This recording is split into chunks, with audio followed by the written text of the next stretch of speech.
Inhan mentioned, I'm part of a collective called My Piece, and we basically are three of us we do spoken word and very much try to do poetry together and we just collaborate and like a meshing of the creative minds.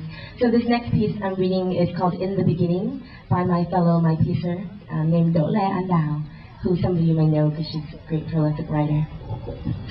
In the beginning. If we lived in the beginning of the 19th century, there would be no invaders and exiles. I would sell pho noodle soup on my feet, carrying a pot of beef broth in one basket and the customary condiments in another.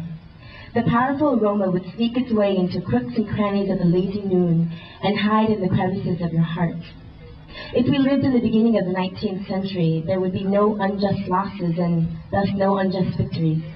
You would wander the 36 districts of Hanoi to ask questions about the old ladies with stained teeth who chew betel leaves. The curiosity of a foreign explorer would not instill distrust in unsuspecting natives, such as myself, who thinks of the East and the West as continuous and fluid.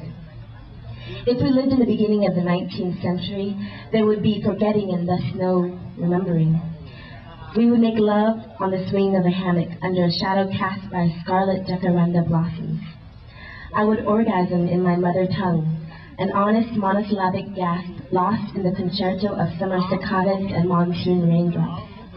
You would break the night in half with your hazel eyes infused with the color of sunflowers, and we would have no concept of color except when it relates to beauty.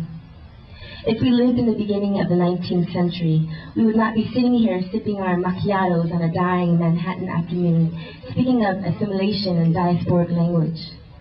I would stand brave and naked in the middle of Little Italy, unafraid of objectification, and you would love me knowing that Vietnam is more than a war.